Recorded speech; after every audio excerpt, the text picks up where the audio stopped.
누가복음 17장 11절입니다. 예수께서 예루살렘으로 가실 때 예루살렘을 향해 가는 길이죠. 우리 새 예루살렘의 비전을 가지고 가는 것이죠. 영원한 안식을 이 땅 안에서 미리 맛볼 수 있도록 주님께서, 그리고 우리를 새 예루살렘의 보물로 바꿔주시도록. 더 본질적인 건 하나님의 경륜인데, 새 예루살렘은 하나님의 경륜을 가리켜요. 그런데 하나님의 경륜인데 새 예루살렘은 우리는 하나님의 거처가 되고 하나님이 우리에게 거하시는 거예요. 그러니까 쉽게 얘기해서 하나님이라고 하는 우주적 충만의 존재가 우리 안에 가득 거하시게 되고, 우리는 하나님의 거처이며 동시에 하나님은 우리의 성전이 돼요. 거룩한 집이 돼요.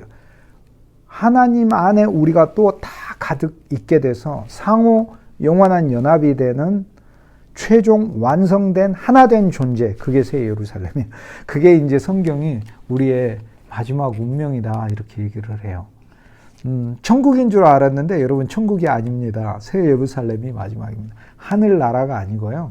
하늘나라가 아니라 새 하늘과 새 땅에 하나님과 우리가 이렇게 분리돼 가지고 만나는 그런 천국 개념이 아니고요.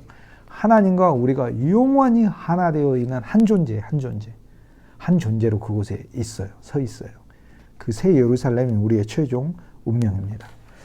나 같은 존재가 이 시간 안에 살면서, 여러분이 이 땅에 살면서 50년, 60년, 70년, 80년, 길게 이렇게 100년 살다 하나님 앞에 가게 되잖아요. 가게 되는데 잠깐 낙원에 있지만 낙원에서 있다가 시간의 순서로 말하자면 이미 영원한 새 예루살렘, 4차원은 3차원을 포함하고 있으니까, 그리고 5차원은 4차원을 포함하고 있으니까 이미 완성된 영원한 새 예루살렘에 우리는 가는 것입니다. 시간으로는 진행하면서 체험되겠지만은 영원 세계 아래서는 이미 영원한 새 예루살렘 안에, 그곳이 바로 우리 낙원이죠. 우리는 하나님과 영원히 하나 되어 있는 것이지요.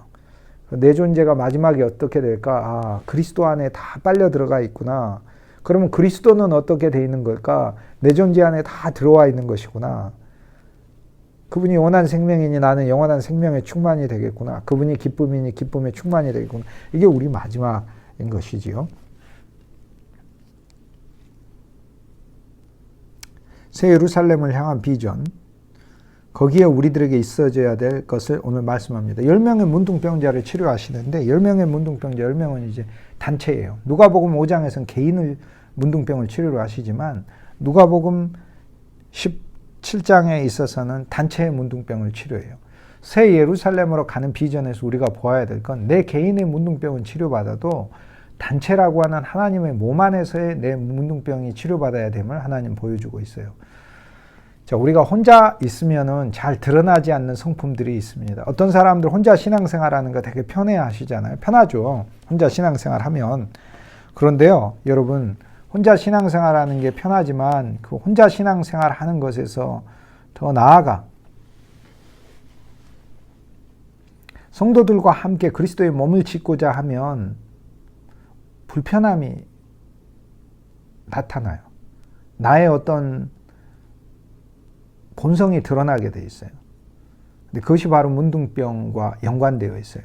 이것이 바로 하나님 앞에 치료받아야 그리스도의 새 예루살렘을 지을 수 있다라고 하는 거예요. 그러므로 성도는 결코 혼자 신앙생활에서 신앙이 늘 수가 없습니다. 그리스도의 몸을 이루고 늘 다른 이들과 교통하고 그리스도의 몸을 짓고 이 교회 생활 안에서 성도들과 함께 교통하고 하나님의 말씀을 함께 배워가고 함께 지어가는 것 속에서 성도는 성장하게 돼 있어요. 그래야 여기 용서의 동목도 실현을 해봐요. 아니, 혼자 사는데 내가 누구를 용서하냐고. 나는 뭐 산사람이다 해서 혼자 살면, 내가 만난 사람이 1년 내내 하루도 없으면 뭔 형제를 용서해요. 형제를 용서할 일이 뭐가 있어요. 그것이 바로 내가 계속 있어야 될 곳이다. 그러면 뽕나무를 어디에 바다에 심을 수 있어요. 안 되지. 그러나 교회 생활을 하면서, 물론 산속에서도 신앙 공동체를 이루면서, 그러니까 신앙 공동체를 이루어야 된다니까요. 그곳에서 있다가 보면 나의 연약함이 드러나게 돼 있잖아요. 그럴 때 감사한 것이에요. 나에게도 이런 성품들이 있어서 사람들에게 가시가 되는 거구나. 그래서 우리 각자는 우리 각자의 문둥병이 있습니다. 이것이 진짜 치료받아야 됩니다. 10명의 문둥병자들을 치료하시는 이야기가 나옵니다. 사마리아하고 갈릴리 사이로 지나가시잖아요.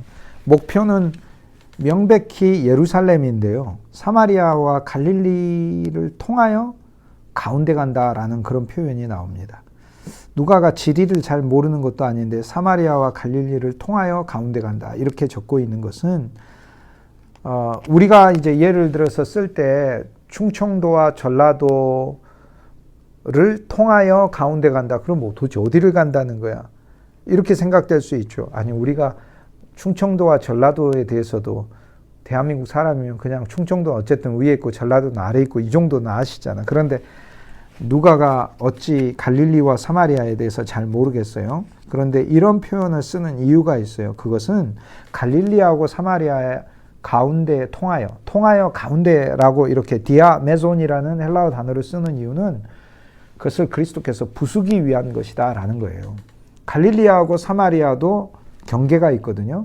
그리고 사마리아하고 유대도 경계가 있고 갈릴리하고 유대도 교류는 있지만은 뚜렷한 차별과 무시가 있어요.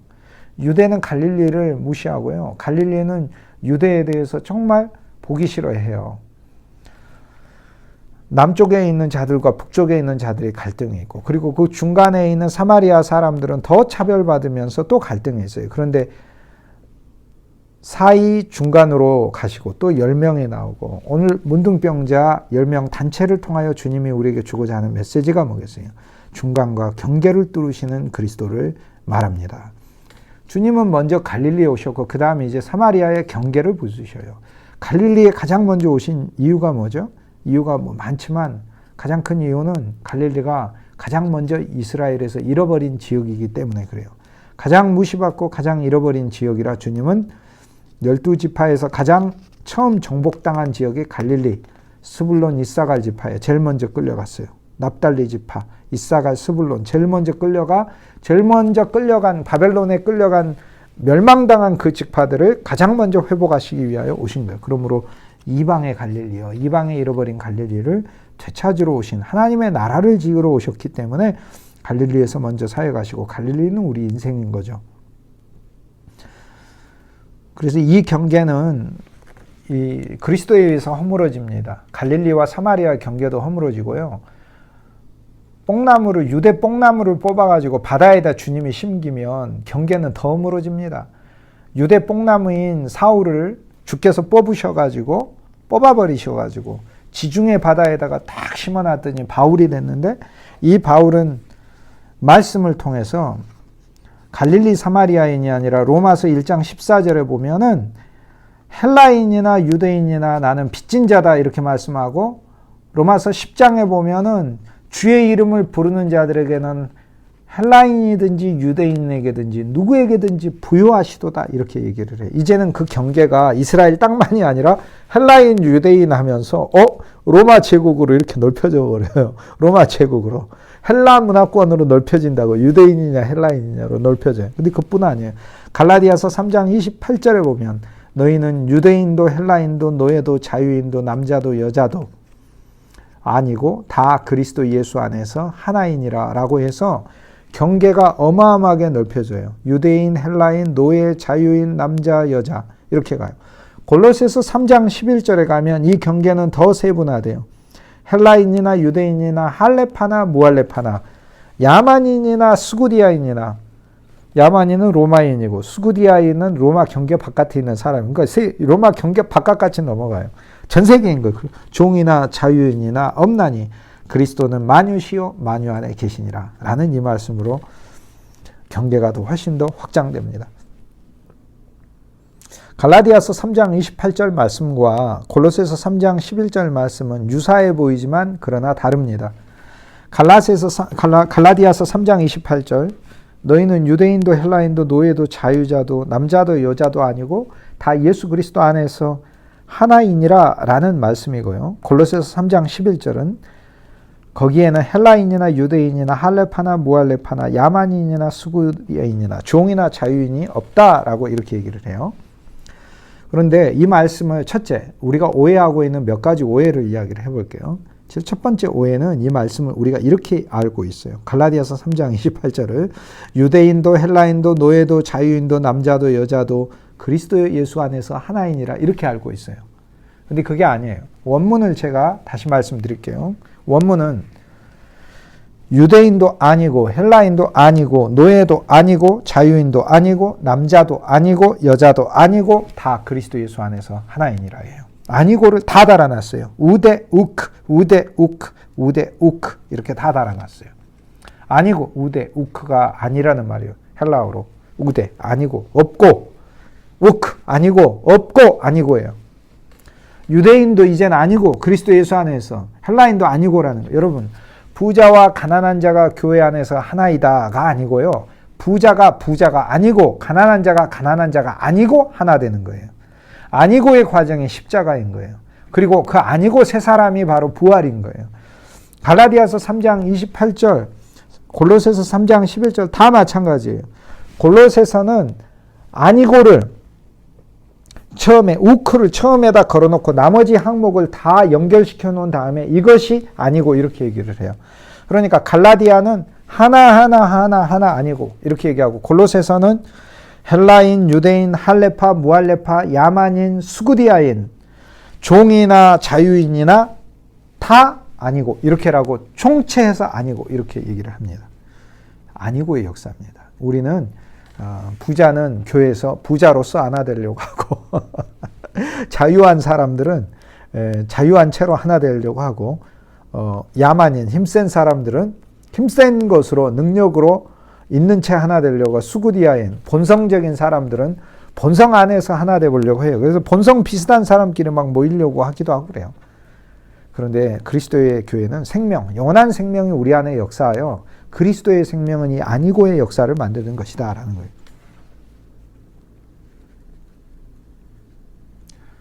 갈라디아서하고 골로새서의 아니고의 차이가 있는데 나온 김에 제가 언제 갈라디아서나 골로새서를 여러분과 함께 나눌 수 있을지 몇 년 후가 될지 모르겠어요. 그런데 이 부분만 미리 말씀드릴게요. 요게 차이가 있어요. 이 차이가 이제 아까 말씀드렸듯 갈라디아서는 항목 하나하나가 아니고 해서 이 항목들이 다 처리받아야 된다는 이야기하고 골로새서는 아니고가 한 번이고 전체를 다 걸리게 해가지고 총체적으로 그것들에 대하여 그리스도인이 관심 갖지 말고 그리스도의 몸을 이루라 라고 이야기를 하는 거예요. 그리고 갈라디아서에 있어서는 모든 성도가 그리스도를 통하여 하나 된다는 걸 가리켜요. 그리스도를 통하여 하나 되는 거예요. 그러니까 그리스도로 하나인 거예요. 하나를 가리켜. 그런데 골로새서는 모든 성도 안에 그리스도밖에 없다는 걸 가리켜요. 그러니까 그리스도가 모든 것이라는 걸 가리켜요. 그리스도가 모든 것이야. 갈라디아서는 모두가 그리스도라는 하나를 구성하는 거고 골로새서는 모든 사람들에게 실은 남는 것은 그리스도밖에 없다라고 얘기를 하는 거예요. 결국 그리스도가 우리에게 전부라는 것을 이야기해요. 갈라디아서는 그리스도로 종결된 것을 가리키고 골로새서는 그리스도로 채워진 존재, 그리스도가 모든 것이라 채워진 존재를 말해요. 갈라디아서는 그리스도 안에서 한 세 사람만 남았어요. 한 사람만 남았어요. 그거밖에 없어. 골로새서는 그 세 사람 안에 가득 차 있는 것도 그리스도만 가득 찼다는 것을 이야기해요. 갈라디아서는 그리스도와 연합한 사람이므로 모든 유업을 갖는다라고 그 다음 본문에 남은 게 그리스도밖에 없으니까 나는 부자로 내 땅에 있는 걸 유업이 아니라 그리스도가 되어서 이제 그리스도 부자를 만나 그리스도의 것을 내가 유업으로 갖는다는 것이고 골로새서는 그리스도가 세 사람에게 모든 것이므로 빵도 그리스도, 물도 그리스도, 먹는 거, 마시는 거, 절기도, 기쁨도 다 그리스도다라고 얘기해요. 그러니까 골로새서는 그리스도가 소유한 걸 다 갖는다라는 뜻이고 갈라디아서는 그리스도가 소유한 걸 다 갖는다는 뜻이고 골로새서에서는 내가 이 땅에서 진짜 누려야 될 모든 항목이 그리스도다라고 이렇게 이야기하고 있습니다. 이 미세한 차이가 저와 여러분에게 더 깊이 누려져야 합니다. 갈라디아서는 인종과 빈부와 성별로 갈라져요. 근데 골로새서는 인종, 종교, 문화, 빈부에서 스펙트럼이 더 넓어져요. 종교, 할례, 무할례까지 드러나 있어요. 그러니까 누군가가 뭐 어떤 신앙의 경험을 뭐 40년, 50년을 했든 또 할례 받은 그리스도인이든 할례를 안 받은 그리스도인이든 상관없어요. 그리스도가 모든 것이에요. 그냥. 어떤 종교적인 많은 체험들이 또 신학적인 많은 지식들이 그 사람을 높고 낮게 만드는 게 아니에요. 그리스도가 전부예요. 진짜예요. 그 다음에 야만인 스키티아인도 들어있어요. 스펙트럼이 정말로 다양해요. 갈릴리와 사마리아 사이로 오시는 내주하시는 그리스도. 우리의 갈릴리가 있고요. 세상에서 사는 영역이 있고 사마리아, 이 형식적인 신앙으로 사는 것이 있어요. 그곳에 그리스도가 오셔서 이 경계를 부수어 버리시고 주님께서 우리를 치료하신다라는 거예요. 우리에게는 갈릴리도 있지만 사마리아도 있어요. 우리는 불쌍하고 또 가련한 자들로서 있어요. 그리스도는 그런 경계를 가셔서 경계를 허무십니다. 그리스도는 여기의 여정은 지리적으로 하자면 더 먼 여정이에요. 대상들이 있어서 편안하게 갈 수 있는 여정이 아니고 갈릴리와 사마리아 사이를 간다는 거, 산지를 택해가지고 가는 거라 길이 용이하지 않습니다. 그러나 일부러 택하셨습니다. 왜 그럴까요? 10명의 문둥병자를 만나기 위해서. 이것이 바로 그리스도 예수의 놀라우신 그분의 긍휼입니다. 한 마을에 들어가시니 나병 환자 10명이 예수를 만났다라고 얘기를 합니다. 문둥병 환자 10명이 예수를 만났네요. 만나 멀리 서서 외치는 것이죠. 소리를 높여 가르되 예수 선생님이 우리를 불쌍히 여기소서라고 이렇게 얘기를 해요. 문둥병이 무슨 뜻인가라는 것은 사실상 성경에 가장 처음 나온 용례를 보면 성경은 계속해서 처음 나온 용례를 가지고 그 영적인 질병의 의미들을 쓰고 있거든요. 성경에 대표적인 문둥병이 나온 예들이 있거든요. 출애굽기에 나와요. 어디에 나오죠? 모세가 걸립니다. 여러분이 미리암과 반역의 무리들이 문둥병에 걸린 걸 기억할 텐데 모세가 먼저 걸립니다. 출애굽기 4장에 하나님께서 모세를 불러서 이스라엘 백성을 구출해내는 지도자로 쓰실 때 3가지 표적을 체험하게 하셔요. 그래서 모세에게 나일강을 피로 바꾸는 표적을 네가 일으킨다라고 말씀해 주셔요. 그 다음에 너의 손을 안에 넣었다가 빼보아라 하니 문둥병이 되고 다시 손을 넣었다가 펴봐라 하니 그 병이 나았어요. 쉽게 얘기해서 하나님께서 모세를 통해서 일으키실 사역을 모세에게 미리 체험하게 하는 거예요. 모세가 하나님을 향하여 교만이 있거든요. 문둥병은 교만의 죄거든요. 미리암이 모세를 반역해서 문둥병에 걸린 거잖아요. 교만과 반역의 죄가 바로 문둥병이에요. 하나님은 모세 안에 있는 순종하지 못하는 본성을 뽑아내셔요. 그리고 지팡이를 던지면 뱀이 되게 하시는 거죠. 이 3가지를 통해 가지고 하나님께서는 모세를 통해서 하나님이 하실 역사를 나타내는 거예요. 인간의 죄를 드러내게 하고 그 다음에 그 인간의 죄가 하나님의 말씀의 손에 잡히게 되면 하나님의 지팡이가 되게 하는 이죠. 인간의 본성적인 죄를 치료하여 깨끗게 하시는 것, 세상을 심판하고 정죄하여 하나님의 왕국으로 구출시키는, 나이를 피로 바꾸는 것, 이거를 먼저 지도자가 체험하고 그 다음 백성을 이끄는 겁니다. 여호와께서 모세에게 내 백성을 가서 구출하고 바로에게 가서 내가 내 백성을 풀어줄 것이라고 네가 이야기를 하라. 그러니까 모세가 바로도 안 믿고 백성도 안 믿을 겁니다 라고 얘기를 하죠. 출애굽기 4장에 보면 여호와께 그렇게 따집니다. 그런데 여호와의 말씀 앞에서 모세가 뭐라고 얘기하죠? 백성이 안 믿을 겁니다. 바로도 안 따를 겁니다 라고 얘기를 해요. 누구에게? 하나님께. 하나님이 말씀하시는데. 근데 진짜 안 믿는 사람이 누구죠? 모세가 안 믿잖아요. 여호와께서 그렇게 말씀하실 땐 당연히 일어날 일이기 때문에 모세가 아 그렇군요. 아멘. 저 따르겠습니다. 이렇게 돼야 되는데 모세는 백성이 안 믿는다고 얘기해요. 진짜로 누가 안 믿으면서? 자기가 안 믿으면서. 우리의 불신이 치료받아야 합니다. 다른 사람 불신을 탓하기 전에 우리의 불신이 치료받는 것이 중요하다. 문둥병이 치료받는 것에 대해 레위기 13장에 나옵니다. 문둥병에 걸리면 진 바깥에 따로 살아야 할지니라 라고 해서 우리들의 생활 속에서 죄를 퍼뜨리지 말고 진 바깥이라고 하는 고립된 그리스도 안에서 살으라고 하는 거예요. 여러분이 이 강좌를 통해 하나님이 세우신 우리 호수대학교 안에서 여러분이 하나님의 말씀을 듣고 배우면서 알아야 할 것은 이곳이 여러분의 진 바깥이 되어야 돼요. 여러분은 생활의 교회나 가정 안에서 지금 진에서 진 바깥으로 나아오신 거거든요. 이 진 바깥에서 그리스도 안에서 7일을 사셔야 돼요. 그래서 우리의 문둥병이 철저히 치료되어야 되는 거죠. 2년도 7일이고 3년도 7일이고 6년을 공부해도 7일이 되게 해야 하는 거예요. 영원한 7일 그리스도 예수 안에서 그리스도라는 장막 안에서 따로 살아야 하는 것이지요. 문둥병은 자기가 아픈 줄 모르고 면역 기능이 무너졌고 통증 세포가 죽었기 때문에 감염돼도 금방 번지게 되고 또 감염된 것도 통증을 통해 나타나지 않기 때문에 느껴지지 않기 때문에 모르게 돼 있잖아요. 그러므로 오늘 우리 육체가 교만의 기운 썩게 되는 것을 가리킵니다. 육체란 내 몸으로 하는 모든 나의 능력, 신분, 지위, 내 육체에 따른 그 결과물들까지 다 육체인 거죠. 빌립보서 3장에 나온 거죠. 우리는 제자, 사도, 형제, 노예만이 아니라 그리스도의 사역을 위해 우리가 진정 치료받아야 하는 것을 보여주고 있습니다. 우리는 무가치합니다. 라는 고백을 주님 앞에 올려드려야 돼요. 이 겸손의 고백이 우리가 문둥병자 수준입니다라고 주님께 드리는 것과 동일한 것이다. 바로 그 앞에 나오는 본문과 같은 것이다. 이렇게 얘기할 수 있습니다. 문둥병자가 나오면 제사장에게도 가고 이 이후에 바리새인의 대화가 나오잖아요. 바리새인도 돼요. 그리스도께 안 오니까.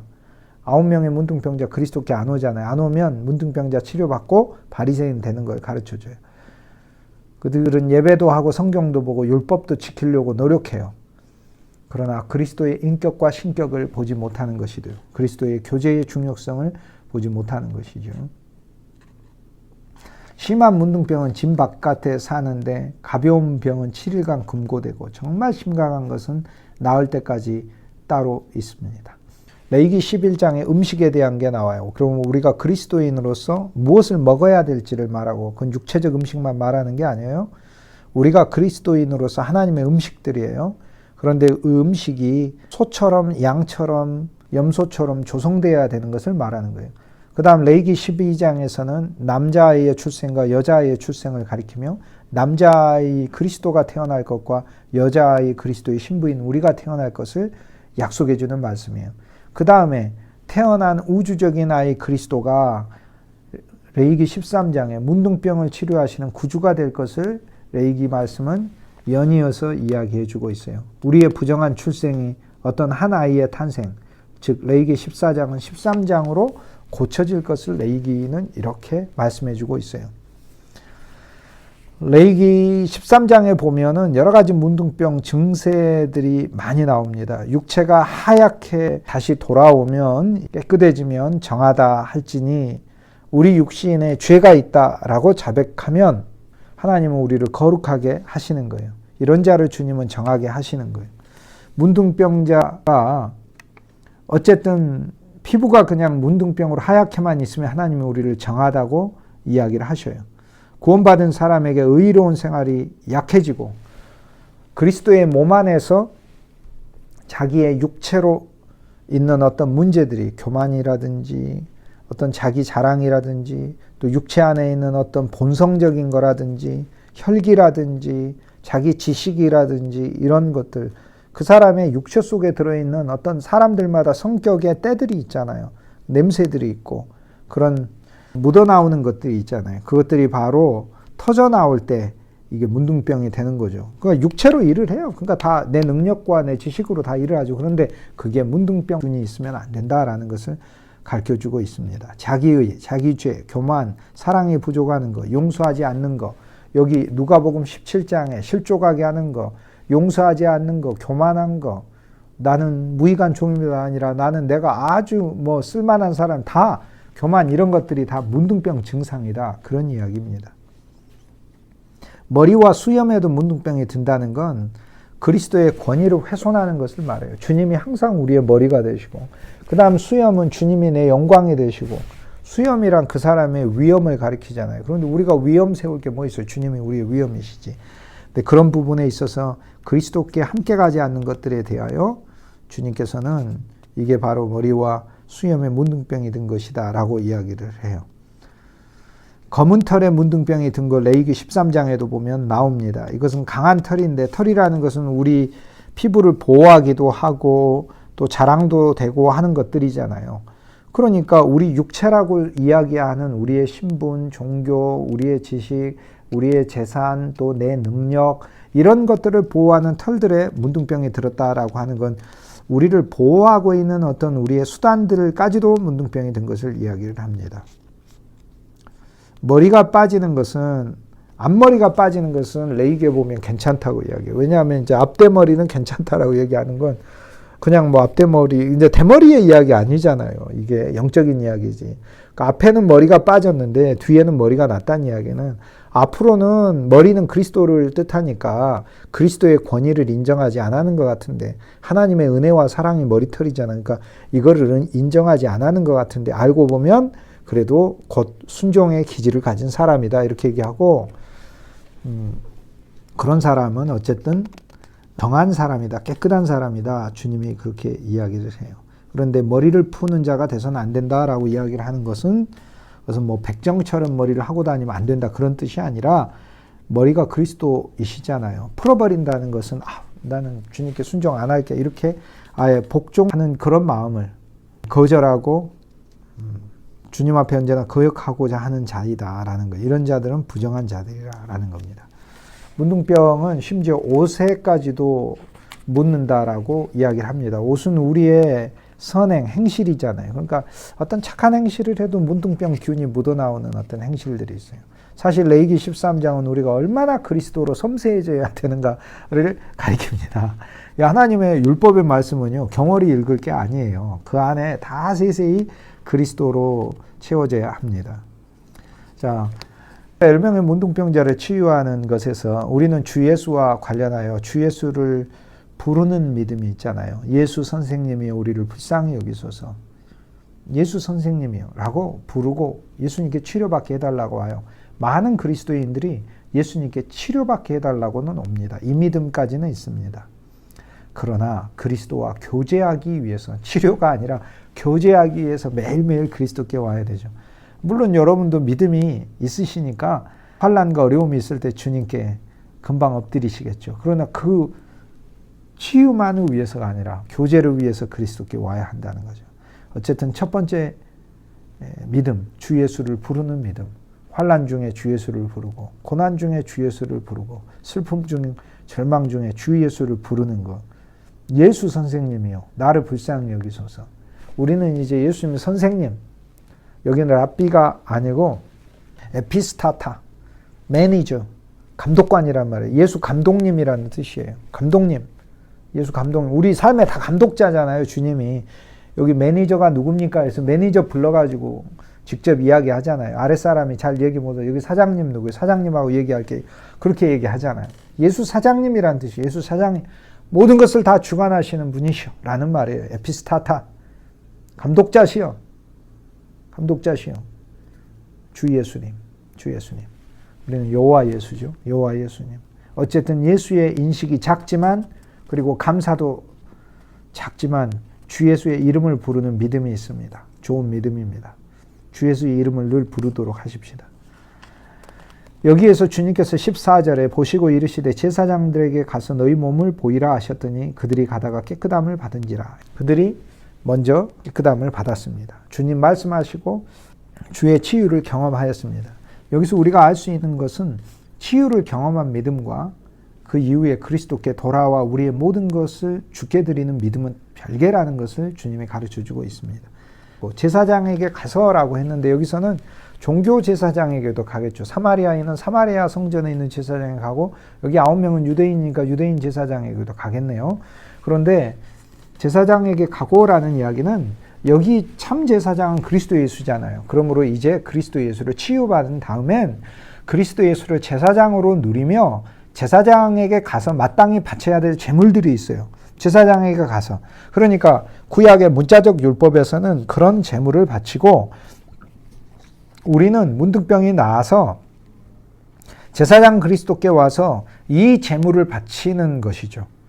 그러면 우리는 나아야 이 제물을 바치느냐. 믿음은 바라는 것들의 실상이라고 했으니까 이미 믿음이 겨자씨로서 왔으니까 우리에게 왔으니까 믿음은 뽕나무도 뽑아내는데 왜 우리의 문둥병을 못 고치겠어요? 그러므로 그리스도 안에서 우리가 문둥병자이며 동시에 주 예수를 누려가며 제사장으로 그리스도를 인식하고 그리스도 안에서 제사장이 문둥병이 나았을 때 마땅히 바쳐야 될 예물들이 무엇인지 알려주고 그 예물들을 우리가 미리 믿음 안에서 바치면 이미 문둥병이 나은 것과 똑같은 것이죠. 그러니까 문둥병이 나은 자가 이 예물을 바친다라는 것은 나은 자가 바친 거니까 바친 자가 나은 자가 되는 거죠. 그러므로 우리는 이미 문둥병의 제물을 바침으로 나은 자가 되는 것이다 라는 거예요. 그럼 문둥병자가 어떤 제물을 바치느냐? 레위기 14장 2절에 보면 나병한 자가 정결하게 되는 날에 규례는 이러하니 그 사람을 제사장에게 데려간다.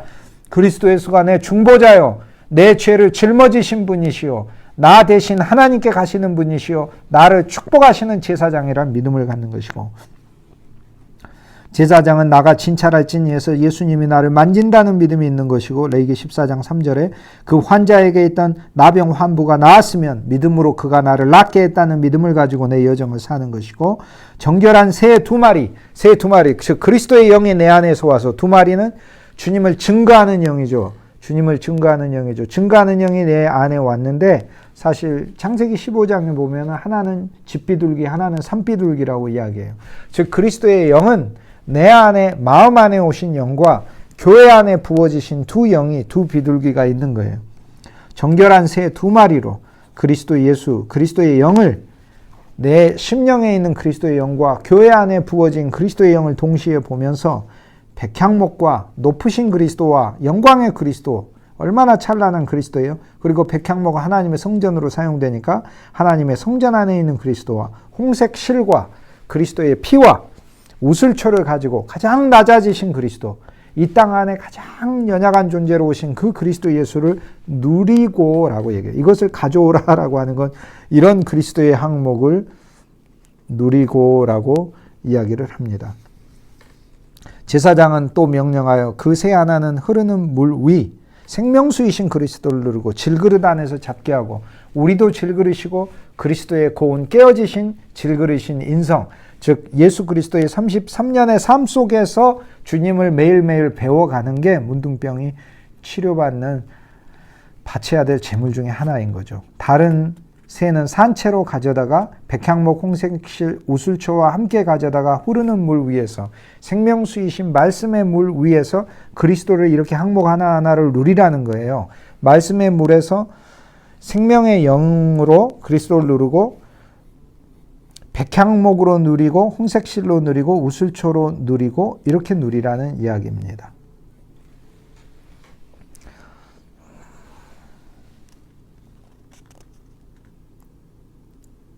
레위기 14장 7절 이후에 나병에서 정결함을 받을 자에게 7번 뿌려 정하다 하고, 그리스도께서 생명의 피와 생명의 물을 우리에게 7번 온전히 뿌렸다는 믿음을 갖도록 하라. 그리고 그 살아있는 새는 나하고 연합돼서 들에 놓을지며 라고 하니까 그리스도 안에서 자유를 얻은 거. 나 자유 얻었네. 너 자유 얻었네. 우리 자유 얻었네. 주님이 나를 모든 죄로부터 자유하게 하셨다는 이 모든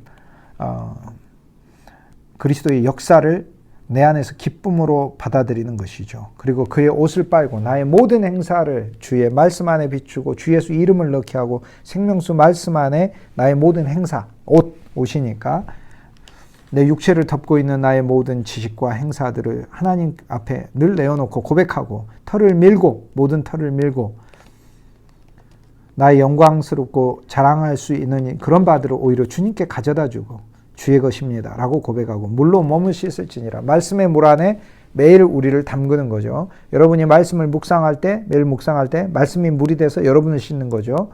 여러분이 말씀 가지고 여러분을 씻는 게 아니고 말씀이 거대한 목욕탕이에요.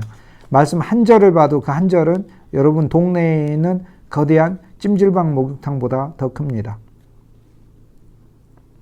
그리고 흠없는 숫양 2마리로서 그리스도를 누리고, 흠없는 어린 암양 그리스도로 누리고, 고운 가루 10분의 1 에바로서 그리스도의 말씀의 가루들을 먹고, 기름 섞은 소재물이 되어 아름다운 그리스도 예수의 삶을 보고 기름 한 녹 작은 그리스도의 영으로 우리 안에 오신 예수 그리스도를 누린다. 그러므로 이 그리스도 예수를 다양하게 누리는 것을 가리키는 말씀입니다. 이것을 위해서 제사장한테 가는 거예요. 그러니까 우리도 제사장이신 그리스도 예수를 만나 제사장이신 그리스도 예수와 함께 이것이 치료받아야 하는 것이죠. 그런데 제사장 그리스도를 만나 우리가 예배하고 경배하는 것까지는 아는데, 노상의 그리스도, 우리의 삶 안에서 매일매일 우리에게 계시는 그 그리스도께 찾아와 이 그리스도와 교제해야 한다는 것이에요. 교제해야 한다는 것이. 이것이 주님이 원하는 거예요. 우리는 이제 문둥병자 정도 수준이 아니라 롯의 차까지도 나아가게 됩니다. 그 중에 한 사람이 자기가 낳은 것을 보고 큰 소리로 하나님께 영광을 돌리며 돌아왔다라고 이야기를 합니다. 가다가 나았죠. 은혜를 주시고 만나 주시고 치유 주시고, 이 믿음의 길은 치유를 만나는 길이죠. 예수의 발 아래 엎드려 감사하니 그는 사마리아 사람이라 라고 이야기를 하네요. 하나님께 영광을 돌렸고 예수께 돌아왔어요. 이건 같은 거예요. 이것은 바로 예수가 하나님임을 인식하는 것이에요. 왜냐하면 하나님께 영광을 돌리라고 했으니까 예수께 돌아왔잖아요. 그러니까 예수가 하나님임을 인식하는 거예요. 결국에 주 예수께 와서 주 예수께 교제하며 주 예수가 우리 여호와시오, 우리 하나님이심을 아는 것이지요. 사마리아 사람이라고 하는데 사마리아 사람이 여기 왜 등장할까요? 왜 주님은 사마리아를 강조하시나? 첫째는 사마리아인이 너무 소외받고 선민에도 끼지 못하고 차별받았기 때문에 주님께서는 이 사마리아인을 특별히 연약한 자를 더 사랑하신다는 것을 우리에게 가르쳐 주시기 위하여 보여주십니다. 예수님 시대 때 예수님께 고침을 받고 여기 10명 중에서는 사마리아인만 왔지만 다른 사람들 유대인들도 주님께 많이 돌아온 자들이 있잖아요. 그러나 주님이 이 본문을 통해서 사마리아인은 오늘 우리들에게 특별히 드러내시는 것은 너희가 더 연약하고 너희가 더 소외받고 너희가 더 억압 가운데 있고 고통 가운데 있다 할지라도 내가 그런 너희를 더 사랑하노라. 그런 자가 더 믿음 안에서 큰 자가 될 수 있다라고 이야기를 하십니다. 두 번째, 사마리아가 70지파에 속하기 때문에 그래요. 사마리아에 속한 북이스라엘 지파들은 아시리아에 끌려가 가지고 인종이 섞여 버렸잖아요. 그래서 70지파를 다시 찾으시는 그리스도를 가르쳐 주기 위해서 주님은 사마리아를 말씀하고 계십니다. 세 번째, 주님께서 사마리아를 언급하시는 이유는 사마리아가 우상의 중심지가 되어 있었어요. 오랫동안. 예루살렘보다도 훨씬 더 알지 못하는 것을 예배하는 게 돼 있어요. 그래서 주님은 아예 더 알지 못하는 자를 더 구출하시고 우상을 치료하시기 위하여 가요. 구약 성경에서 사마리아라는 이 단어, 이 지역 말씀이 열왕기에 많이 나오고 호세아에 많이 나와요. 그런데 우상과 연관되어서 나와요. 그러므로 주님은 이 우상을 치료하시기 위해서 사마리아를 오늘 우리들에게 이야기하십니다. 오늘 우리들에게 사마리아가 있어요. 높은 게 있어요. 하나님을 믿는데 그 속에 우상이 껴있는 게 바로 사마리아예요. 사마리아에는 그냥 우상만 섬기는 게 아니에요. 바알신을 믿는 게 아니라 여호와를 믿는데 그 안에 우상의 신앙이, 그릇된 신앙이 함께 껴있고 이스라엘 백성인데 세상의 피가 같이 섞여 있다는 거예요. 근데 더 놀라운 하나님의 그리스도의 예수의 이 문둥병 치료를 통해 사마리아인이 드러나는 그 이유는 네 번째, 사마리아인에 대한 편견을 치료하셔서 사마리아와 갈릴리의 경계를 허물고 유대와 사마리아의 경계를 허무시는 그리스도 안에서 하나 되게 하시는, 새롭게 하시는 것을 가르쳐 줍니다. 구원이 이방인에게 가고 이방인이 더 기뻐하고 감사함을 받을 것을 하나님이 가르쳐 주고 있어요. 하물며 사마리아인에게 갔는데 우리에게 왜 안 오겠어요? 그러나 종교적 유대인은 복음과 감사와 순종과 기쁨을 잃어버리고 하나님의 왕국에 대해서도 아직 보지 못하고 있다라고 주님이 말씀해 주고 계시기 때문에 그래요. 이 사마리아인이 주님께 와서 감사하는 건 가장 중요한 부분이 이겁니다. 한몸 이스라엘이 되지 못하는 건 그가 사마리아인이기 때문이 아니에요. 또 유대인이기 때문이 아니에요. 우리 각자가 문둥병이고 치료받지 못해서 하나 되지 못하고 서로 모두가 문둥병이면 하나는 돼요. 그런데 생명이 없는 것이 더 큰 장애, 그리스도와 교제가 없는 것이 하나 되지 못하는 이유라는 것을 하나님 가르쳐줘요. 이스라엘이 하나 되지 못하는 것은 사마리아인이 있어서 하나 되지 못하는 게 아니에요. 어떤 사람이 어떤 출신과 성분과 그 사람이 가진 어떤 근본적인 귀속주의가 부족해서 교회 안에서 교회의 성장과 하나됨을 방해하는 것이 아닙니다. 모두에게 문둥병이 있기 때문에 하나 되지 못하는 것입니다. 또 그리스도께 돌아오지 않기 때문에 그런 것입니다. 그러므로 주님께서는 사마리아인을 드러내셔서 그가 출신의 장애도 있고 그의 몸에 전에 문둥병도 있었고 또 그는 더 연약함과 더 차별을 받는 자였겠지만 문둥병자가 똑같이 있으면서도 그는 더 차별받았겠죠. 가난한 사람들끼리 살아도 그 가운데서도 더 차별하잖아요. 출신이 장애가 아니라 생명이 없는 것이 장애임을 오늘 우리들에게 보여주고 있습니다. 오늘 주님께서는 이 문둥병, 10명의 문둥병자 치료를 통해서 오늘 그리스도 예수의 몸을 지키를 원하시고 9은 어디 있느냐 이렇게 묻고 있습니다. 오늘 저와 여러분의 소망이 우리들에게 있는 모든 것이 그리스도께 오고 또 우리들이 생명에 쓰임받는 사마리아인이 돼서 또 많은 이들을 그리스도께 오게 하는 이 사역에 풍성히 주님에 의해서 이용받았으면 좋겠습니다. 오늘 여기까지 하도록 하겠습니다. 수고하셨습니다. 감사합니다.